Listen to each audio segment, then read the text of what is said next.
So let's start with some soils, right? So there's a farmer that probably no one really knows about, Stuart McAlpine, who brought in some soils for me to have a look at today. So when we're talking about soils and we're comparing different soils, I asked Stuart to bring 2 different soils, he brought 3. So if we have a look, the first thing that we notice is the colour, right? One of the indicators that we know is a really important indicator of soil health is soil organic carbon. We've got decades and decades of data around how to test it, the measurement, good thresholds and land management practices that increase soil carbon. That's not debated. The other thing that's not debated is the production benefits of increasing soil carbon. We can also tell that there's a different soil texture. So we know that our texture in our soil is the proportion of sand, silt and clay. Everyone stand up. Okay, so this is now our soil, right? So look around. Now I want you to group together in groups of 3 or 4. Okay, so what I have not changed is the soil texture because we locked the doors and no one left. What I did change is the arrangement of the particles, which is the soil structure. And we have space in the soil. So if I was a plant root, I can be moving through the soil. Everyone take a big, deep breath and hold your breath while I say the next thing.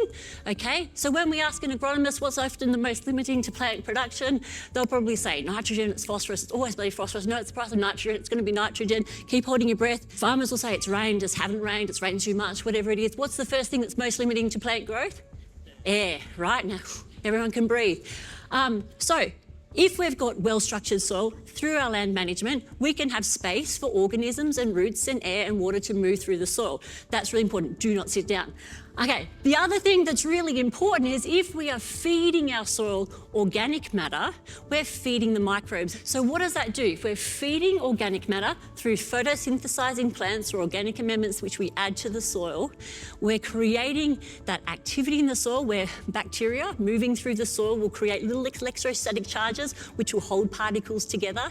They're exuding glues, polysaccharides, they're enmeshing particles throughout the soil, creating stable soil structure, right? And we have evidence to show this. And your management as regenerative agricultural practitioners do that. Okay, everyone can sit down. Like ag tech is huge these days, right? Really important piece of technology, 50 million years old, called plants. So when we're thinking about the science of building organic matter and soil function, which underpins our productivity, because as farmers, we're sunlight farmers and water farmers, growing crops and pastures. We've got roots which we can look for in the soil. We can look at how the soil hangs onto the roots as well.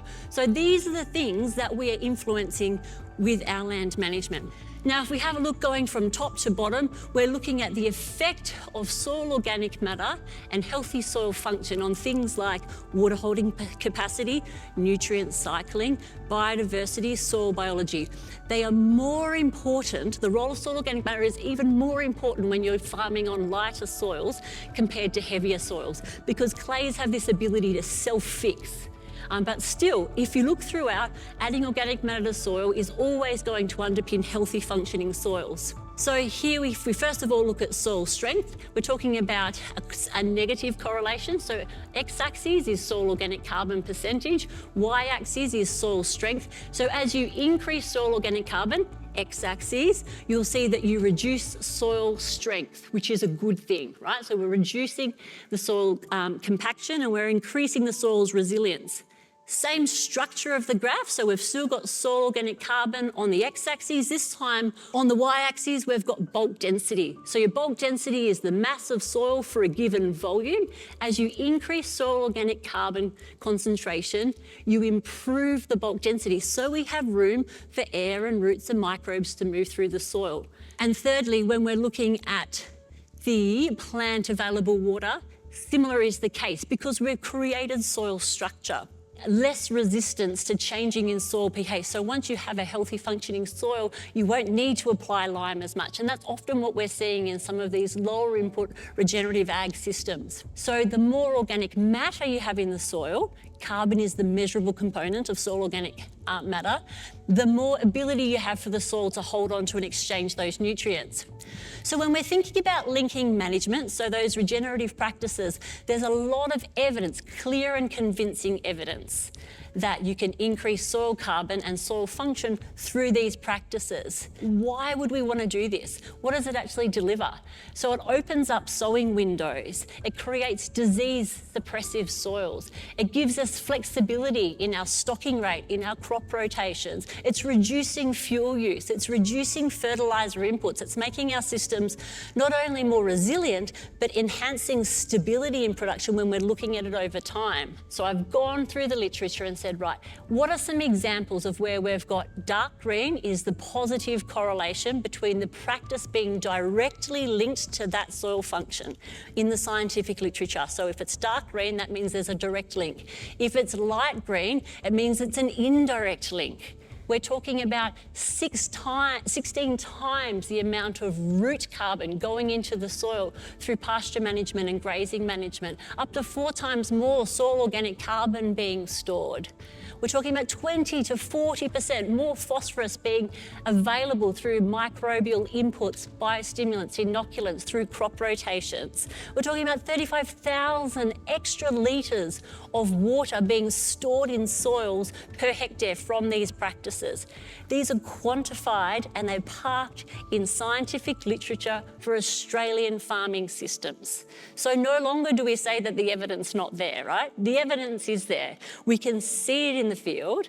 It's parked in the scientific literature. So where does the challenge actually lay?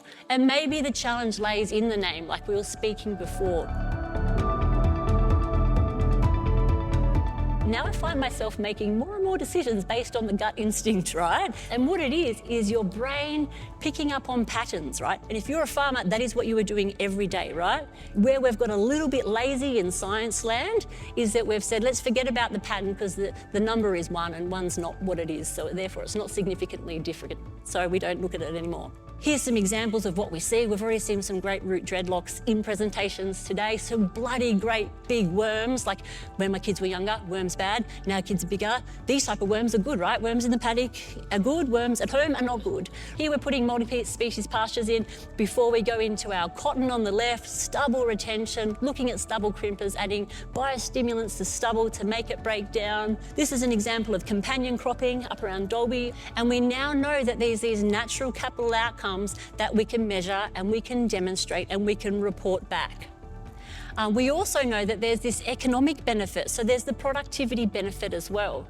When we're talking about evidence, large companies are looking to make the change. They want the evidence to be accessible. Basically, across these 130 plus companies, there was over 300 million hectares of land which is earmarked to go to regenerative ag practices, right? So you've got these big companies that are saying, we need to be doing this, right? The drive is there. There's climate adaptation that we need to have. There's mass soil degradation. We know that nutrition and nutrient-dense food is becoming so important, and we've already spoken about that today. And we know that the large companies are pushing for it. We know that there's an industry drive to achieve that, right? We know that there's a demand there. So what we need to do is make sure that we're enabling that practice change. So we know what the acceptable market and scientific indicators are. We know the units to measure them in. We know how it can impact on productivity and what those productivity indicators are as well. So this is just digging through the literature saying, what does the scientific community agree is okay as an indicator to demonstrate that regenerative ag is having landscape scale outcomes? I want to go back to Stuart's soil, right?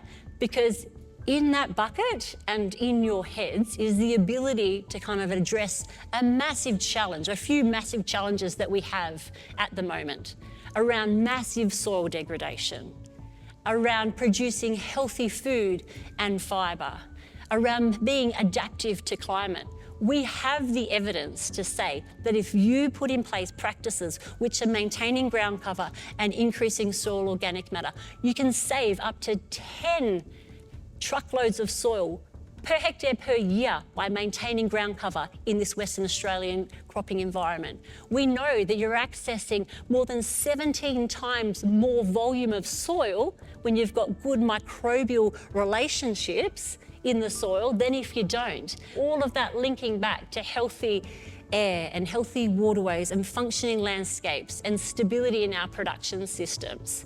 So why wouldn't you invest in being part of that, right? I reckon we're onto something here, right? Like, these things are designed to use sunlight and water and energy and work with microbes to access nutrients, and we need to come back to doing that better.